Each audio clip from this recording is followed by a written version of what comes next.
নরসিংদীর রায়পুরা উপজেলা মেঘনা নদীতে অবৈধ বালু উত্তোলন বন্ধে মোবাইল কোর্ট পরিচালনা করা হয়।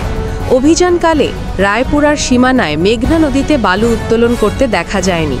তবে মির্জারচর সীমান্ত সংলগ্ন ব্রাহ্মণবাড়িয়ার নবীননগরের বালুমাহাল থেকে ড্রেজার দিয়ে বালু উত্তোলন করতে দেখা যায়।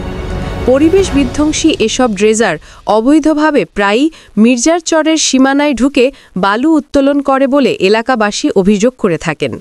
অভিযানকালে ব্যাপকভাবে নদীর তীর ভাঙনের দৃশ্য দেখা যায়।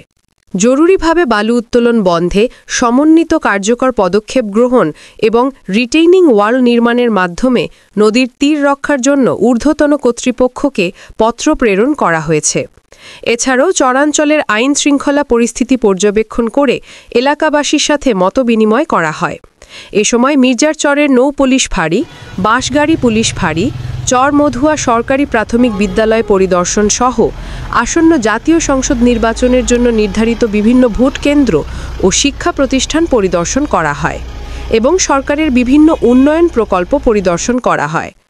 সহকারী কমিশনার ভূমি, সার্কেল এএসপি, অফিসার ইনচার্জ, উপজেলা প্রাণী সম্পদ কর্মকর্তা, উপজেলা কৃষি অফিসার, উপজেলা প্রকৌশলী, প্রকল্প বাস্তবায়ন কর্মকর্তা, সাংবাদিকবৃন্দ, বাঁশগাড়ি পুলিশ ফাঁড়ির ইনচার্জ সহ পুলিশ ও আনসার সদস্যরা উপস্থিত ছিলেন।